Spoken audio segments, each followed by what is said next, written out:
Hey, Royal Sussex Squad family. It's your favourite stop for truth, balance and everything Harry and Meghan, where we say what the mainstream won't, where we see through the nonsense and defend the legacy of a couple who have done nothing but live with dignity, integrity and love in the face of the most vicious targeted smear campaigns we've seen in modern royal history.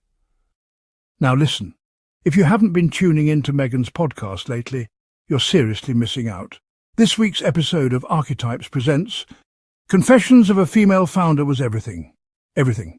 Once again, Meghan is proving not just that she's thoughtful, warm and wickedly intelligent, but that she's always been ahead of the curve, investing in people and ideas before the rest of the world even catches on.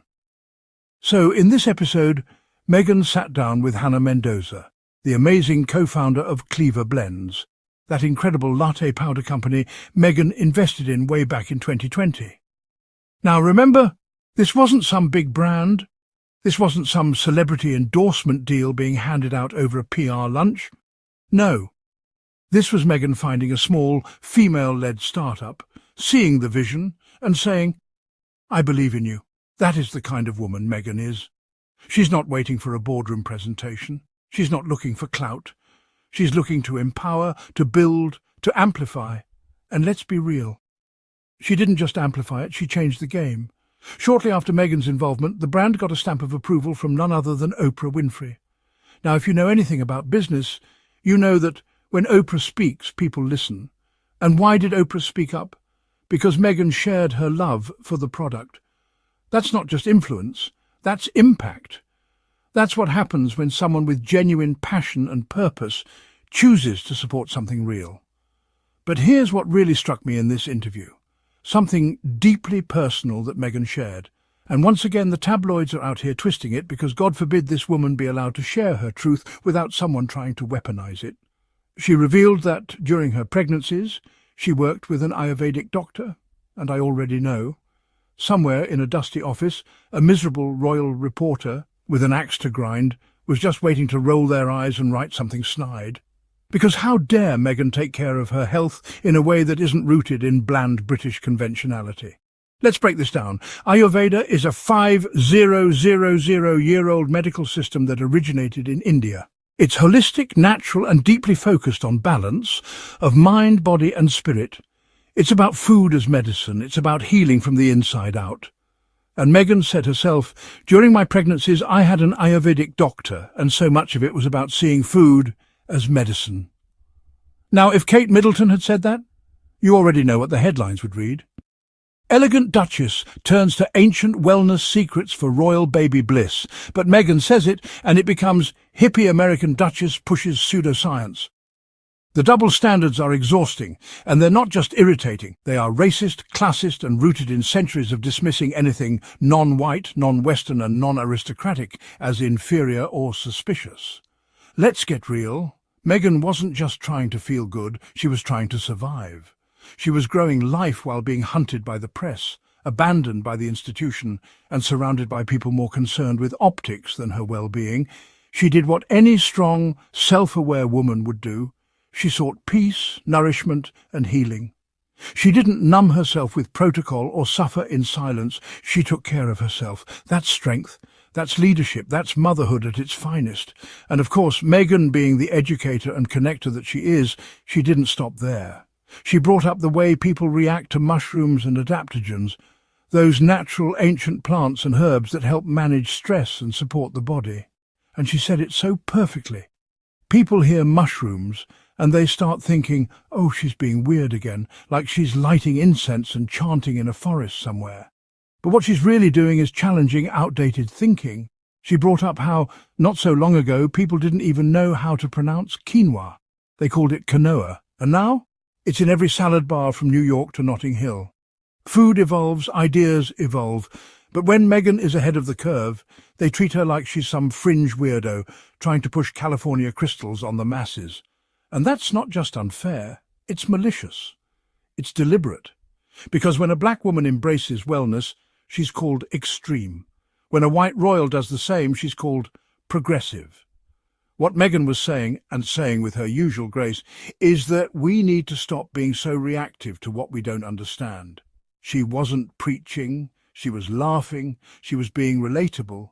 She talked about watching Shark Tank, about not even knowing how to accept a pitch. And yet, there she was. Investing in women, making moves and turning ideas into reality, that's power. Quiet, intelligent, transformative power. And let's talk about the warmth between her and Hannah Mendoza. Meghan noticed her Birkenstocks. She shared a joke, she made space. Because Meghan isn't just a duchess or a celebrity or a former actress. She's a woman's woman. She builds people up. She listens. She connects. And she does it in a way that most people at the palace wouldn't even understand. They don't get real. They get rehearsed. Meghan? She's all real. And here's the kicker, and I need you all to really hear this. The same people who mocked Meghan for using an Ayurvedic doctor never said a damn thing when King Charles was out here preaching about homeopathy and alternative medicine for decades. The man has a whole institute dedicated to it. But you know what the difference is? He's white. He's royal. He's one of them. And Meghan? Well, she dared to be herself. That's the crime they'll never forgive her for. Not that she left, but that she didn't ask permission. But guess what? Meghan doesn't need permission. She doesn't need validation from broken systems. She is the moment. She is the future. She's raising a daughter who will know that her mother trusted her own body, her own mind, and her own instincts, even when the world told her not to. So to every bitter commentator, every palace leaker, every so-called royal expert foaming at the mouth, trying to find a new way to drag her, sit down. You're not in her league. You never were. Meghan Markle is walking her path with grace, love, and intelligence. And we're here to walk it with her. Every step of the way. Duchess Meghan. During my pregnancies, I had an Ayurvedic doctor, another excellent podcast episode from the Duchess of Sussex this week. I am loving Confessions of a Female Founder so much.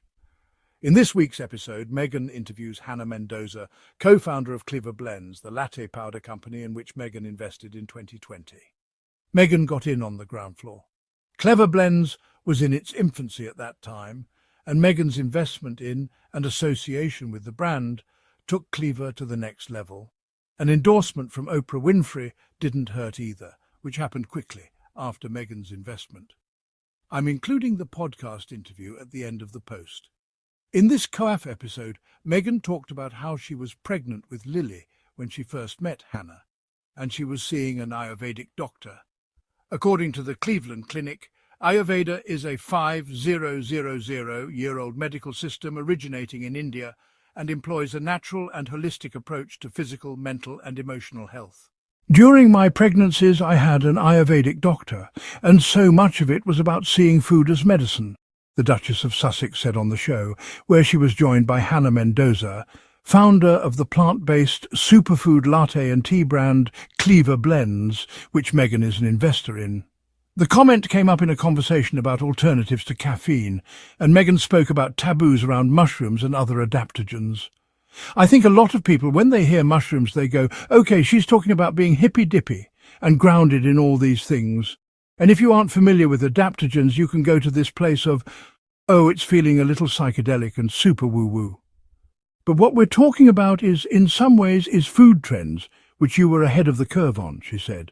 I was thinking about it, and maybe 10, 15 years ago was when people didn't know how to pronounce quinoa, and they were saying, quinoa, she joked. So there are these items and ingredients that have been part of our natural ecosystem and dietary system for a long time, whether acknowledged or not, that somehow you say mushrooms, and now people have a connotation attached to it.